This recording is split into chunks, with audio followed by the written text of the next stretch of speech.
Hey guys, it's Grace here. Welcome back to my channel, and today I've decided for you guys, because I am a huge bookworm, I'm going to be doing a book review of Harry Potter and the Cursed Child, the play by John Tiffany and Jack Thorne, and approved by J.K. Rowling, one of the coolest authors of all time. I know, right? So I've never watched the play itself, but I've heard really good things about it. I read the book back in the summer and I remember literally everything about it, and I just thought I'd give you my opinion on the play, a small bit about what it's about without ruining the storyline for the first part of this video, and then I will give a spoiler warning when I'm going to go into the nitty-gritty of why this is good and a bit bad at the same time. So yeah, that's fun. So the first thing I want to say about this is it was okay. It wasn't that bad, to be honest. Even though Harry Potter's name is on the book and it's not completely about him very much, it wasn't a very bad one. I've heard lots of very, very strong opinions of the story, but I don't think it's all that bad, to be honest. And even though it does say his name in the title, I don't think it's too terrible a story, and the story of Albus and his friends isn't that bad, to be honest. I think there's just a few issues I had with it to do with plot lines. Now, I know this was supposed to be adapted for the stage, so it did have to be a little bit different to like the books and things, and I will admit, for all you Potterheads out there, I have not read the books. I know I'm not a true Potterhead, but I have watched the movies.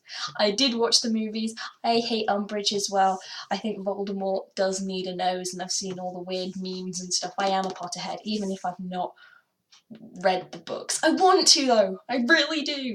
I really want to watch them. But yeah, so I read this back in the summer when I was camping and I had nothing to do, and then we just went to the shops and we were like, right, we're going to buy you books since you've forgotten to bring your Kindle, like an idiot. We're going to buy you some books and you're going to read them and you're going to have a great time. Yeah.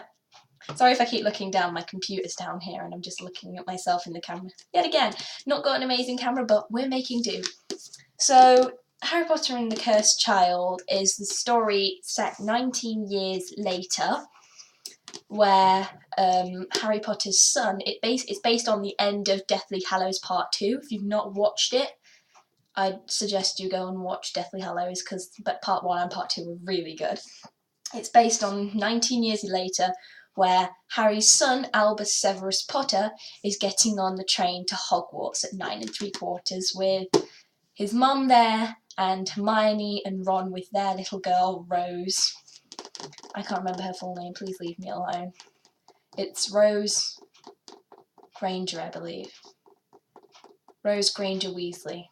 Anyway, and the story was really good about them, the whole how he gets put into Slytherin House instead of Gryffindor. It's a really good, I like the fact that they made it so that it's quite different, and also the friendship between him and Lucius? I think it's Lucius. It's not Lucius? I can't remember what the other guy's name is. I think it's Lucius, I can't remember. Does it say? I don't know if it says. It doesn't say, does it?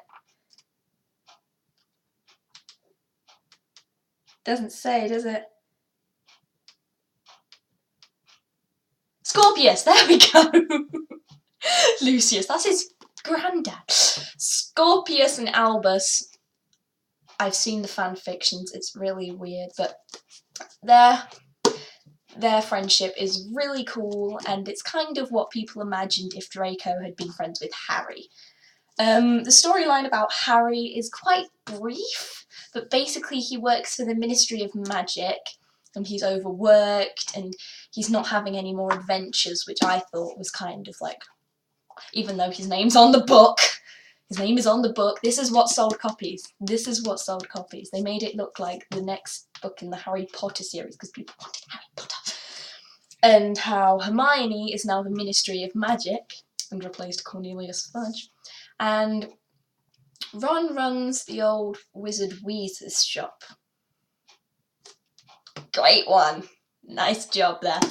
Anyway, and the story is, I think I like the fact that Albus is quite a troubled child because he's expected to live up to Harry's standards, even though Harry never had it easy himself. I mean, we've all seen Goblet of Fire and he was kind of hated on, wasn't he? And I think it's really good up until Act 2, where everything just goes a bit pear-shaped and a bit stupid. I'm not going to say too much, but time turners. Yeah, they were used way too much. So this is the part of the video where I'm going to stop and tell you that the next part is going to be more detailed, and I'm not going to have a rant because I could have a rant and I'm not.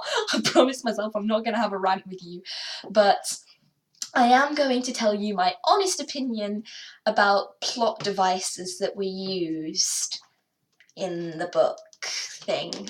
I haven't even started on, what's her name? Delphini. I haven't even started on Delphi yet. And if you haven't read it, do read it or watch the play. I really do want to watch the play because it's still a good story. It's just... So spoilers, spoilers, spoilers. I'm going to start the spoilers in 3, 2, 1. Why did they make Delphini Voldemort's daughter? I don't understand the logic. She could have been a villain all on her own. They didn't need to make it that she was trying to bring him back. No one wanted Voldemort. No one needed Voldemort. Voldemort died. That was the whole point of the Harry Potter books. So that he could get to the point where Voldemort died and the Horcrux died, all the Horcruxes were gone, and that he was gone and Neville Longbottom freaking chopped the head off of the snake that I can't remember the name of with the Sword of Gryffindor, so that he died. Why did we need that? Delphini was a brilliant character up until they said that she was the daughter of Voldemort. That just kind of ruined it for me. And Act 1, I have to say, Act 1 was really good. Like the whole going from each different year, how Albus got bullied and things. And it's quite understandable because he has really high expectations. And when you've got a dad like Harry Potter, people expect a lot of you. And I think the story was really well written until that point where they brought in the Time Turner. Yes, the Time Turner, when even though every Time Turner was destroyed, but no, there's one left and it's hidden in the Ministry of Magic in the worst hiding place. Come on, Hermione. We all know you love books. Why would you hide it in a freaking bookcase? It makes no sense. Especially when there's such things as polyjuice potions. Like the polyjuice potion thing, I have to admit, that was kind of funny. I mean, if you watch the play, it probably is quite funny how the characters playing Harry, Hermione and Ron are actually pretending to be Delphi, Scorpius, I remembered, and Albus. But Time Turners are overused. They were fine in Prisoner of Azkaban. It was absolutely fine that they used one Time Turner once to save Buckbeak and what's his face? Sirius. I saw a meme about it today, that's why I remembered the name. And all the little plot devices. That worked. They used it once and they didn't overdo it. But because they used it too much, it kind of ruined it. They used them in the wrong way. They really did. It doesn't work like that. They're not supposed to have time limits and things, which is kind of what ruins the story. I have to admit, the chase sequence between the trolley witch and Scorpius and Harry, that worked. Scorpius and Albus, that was good. That was really good.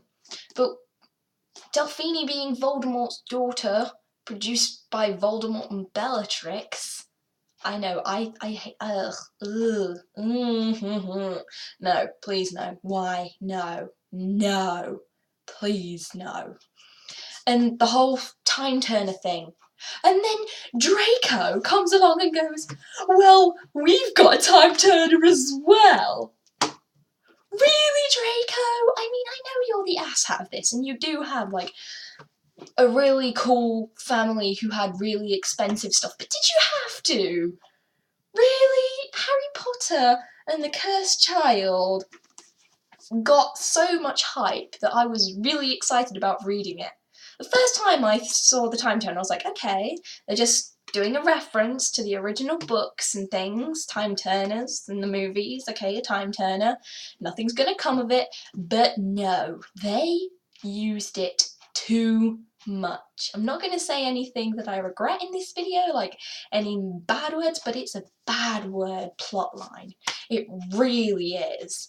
I hated the fact that they just used it. Like, I don't even think J.K. Rowling, I think the reason that J.K. Rowling used it once in Prisoner of Azkaban was good. The fact that they didn't overuse it. They used it to save one character and another two.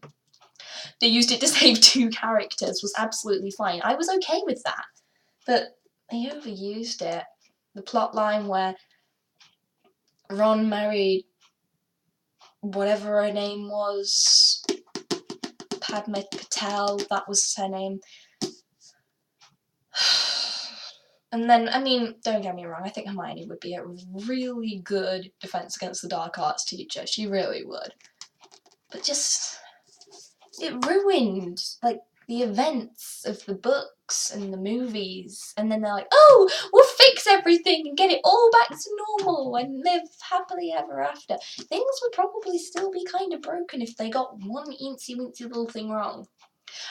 And the only reason they included the scene with Voldemort and stuff was because they needed an excuse to put Voldemort on the stage. And I admit, he was a well-written character, but that was the only reason they made Delphine his daughter, because people were so wanting to see. And why Umbridge? Why Umbridge? She is the most hated character in the Harry Potter fandom. I've seen how people will post that admit it, you hate Umbridge more than Voldemort. She was awful. Why did we need Umbridge? I mean, I was okay with there being Snape, but did they need him? And the whole thing about, I'm proud he's named after me. I'm sure he'd have been proud anyway. He was happy. He was like, he protected the son of his true love, and I just felt like it was really overdone. And even though it's a good book play script, don't judge me, and a good play, it was basically a fan fiction. Like, I've written Harry Potter fan fictions, not the gross kind, like shipping and stuff. Like, I've written a Harry Potter fan fiction, and this is just one that's been bound in prettiness and with J.K. Rowling's name slapped on the front. I feel really bad for Jo right now. That's her name, Jo. J.K. Rowling. Like, I thought Fantastic Beasts was better than this. I'll talk about Fantastic Beasts another time, but honestly, story-wise, if I was rating this on the storyline, it would be probably like, if I was rating this on just Act 1, it would get 4 out of 5 stars in my opinion. But if I was rating it for the entire plotline and everything in between, it's gonna get about 2.5 stars out of 5 from me. But anyway, that's just my opinion. If you have your opinion, do voice it in the comments. If you liked it, that's okay. If you found it good, that's fine. I just don't think it stuck to the origin of why Harry Potter was good. It was just a mystery wrapped in a plot device. And it didn't really stick to the roots of the whole thing. They didn't need Voldemort. No one needed Voldemort and Umbridge. But anyway, maybe they put Snape in there as a homage to Alan Rickman or something, because I don't understand that if that was the reasoning, but you let me down, man. You let me down. The first Harry Potter book I read, do not judge. And you let me down. Anyway, thanks very much for watching. You can comment below your opinion. You can tell me if you think my review was okay, if you think that my opinions are valid. And also suggest any other things I can review, like maybe some films and things. I may not have watched them, but it might give me ideas to review other things like books and films in the future. Also, about December time, yes, December, like at the beginning of December, before I get on to Christmas videos, I'm going to be doing a play called Beautiful Thing as part of something for my education. I'm not going to say too much about it, but I may be uploading a vlog backstage kind of thing, because for a whole day I'm going to be doing that play and I'm not going to be able to get out of my head. I still haven't learned the entire script for it yet. But anywho, thank you very much for watching. Comment, like and subscribe and share if you enjoyed it, if you think my opinions are valid. And don't forget to press the notification bell for every time I upload. I upload on Fridays every week. I changed my mind. If you check my discussion page bit on my channel, if you go to the bit that says discussion, there's a comment why, if you're complaining like, why haven't you uploaded this Tuesday? Because I can't handle 2 days a week. I really cannot. So I'm just going to upload on Fridays every week, and if I'm doing a vlog or something, it will be on a certain day, and if that doesn't fit with your schedule, you can just watch it on Friday along with another video. So thank you very much for watching, and I will see you all next time.